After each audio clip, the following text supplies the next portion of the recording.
बहू बनी ड्राइवर। मंजीत की शादी रोहन से होती है।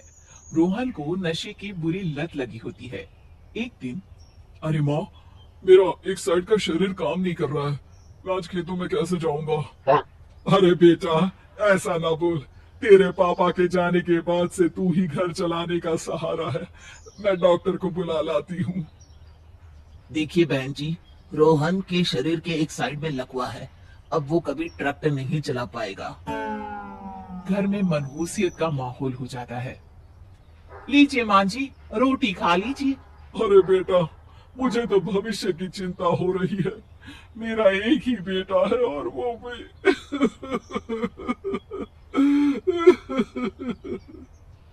माँ जी, आप चिंता न करें।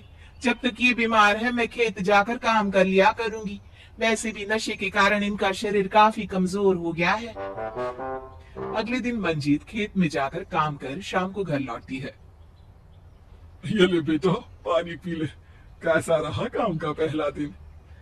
माँ जी, काम तो ठीक है, लेकिन मैं अगर ट्रैक्टर चलाना सीख लूँ ना तो काम और भी आसान हो जाएगा। अरे बेटा, दुनिया क्या कहेगी कि औरत होकर ट्रैक्टर चला रही है? माँ जी, या तो हम दुनिया देख ले या अपना घर। कोई बात नहीं, जब ये ठीक हो जाएंगे तो सब ठीक हो जाएगा। अरे बहू, जरा बाहर तो आना। जी माँ जी। बहू, तेरे मामा जी आए हैं। तूने बुलाया था ना? हाँ माँ जी, वो मामा जी ना आज से मुझे ट्रैक्टर चलाना सिखा। मंजीत मामा से ट्रैक्टर चलाना सीखती है। वो मन लगाकर खेतों में काम करती है। और एक दिन, माँ जी, पता है इस बार पूरे गांव में सबसे ज्यादा फसल का उत्पादन हमारे खेतों में हुआ है। इस साल तो खूब पैसे आएंगे। हाँ। सास खुश नहीं होती है। वो चुपचाप वहां से जाने लगती है। तभी मंजीत उसे रोक लेती है। क्या हुआ माँ जी, आपको खुशी नहीं हुई? बेटा, आज डॉक्टर साहब बोल रहे थे कि रोहन के ठीक होने के लिए 5 लाख रुपए की जरूरत है।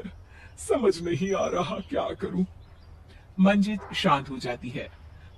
अगले दिन सास मंजीत के पास आती है। बेटा, ये मेरे गहने हैं। इसे अपने गहनों के साथ जोड़कर सुनार को दिया। जितने पैसे हो लिया। डॉक्टर को आज ही देने हैं।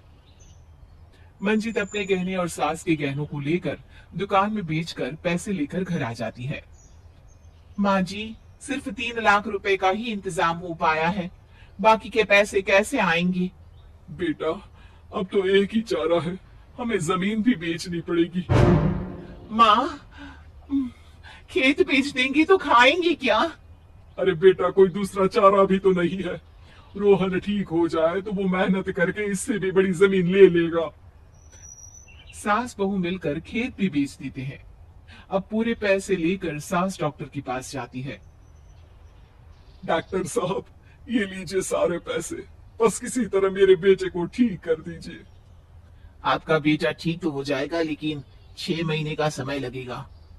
सास बहू सोच में पड़ जाते हैं कि अब तो कोई जरिया भी नहीं रहा जहां से उन लोगों को कमाई हो। अब कमाएंगे नहीं तो खाएंगे क्या? माँ जी, मेरे माता पिता ने लड़की होने के कारण मुझे ज्यादा पढ़ाया लिखाया नहीं, लेकिन ट्रैक्टर चलाना सीख कर मैं कुछ काम करने के लायक तो हो ही गई हूँ। अरे बेटा, ट्रैक्टर अब कहाँ चलाएगी? खेत तो बिक गए हैं। माँ जी, मैं किसी और के खेतों में दिहाड़ी में काम कर लूंगी। कुछ तो पैसे आएंगे ही ना। ये कहकर मंजीत काम करना शुरू कर देती है। जैसे तैसे उन पैसों से गुजारा चल ही रहा था। माँ जी, पास के अस्पताल से मुझे नौकरी के लिए ऑफर आया है। पैसे भी ये 4 गुना ज्यादा मिलेंगे और अब खाने पीने दवाई के साथ हम कुछ पैसे भविष्य के लिए भी जोड़ पाएंगे। लेकिन काम क्या है बहू? माँ जी, मुझे अस्पताल की एम्बुलेंस चलानी है। अरे, तू तो मेरी बहू नहीं, बेटा है बेटा। जरूर जा बेटा। और हाँ, तूने पूरे गांव में एक मिसाल कायम कर दिया कि हर काम हर कोई कर सकता है। उनके लिए लड़की या लड़का होने की कोई जरूरत नहीं। मंजीत मन लगाकर काम करना शुरू कर देती है।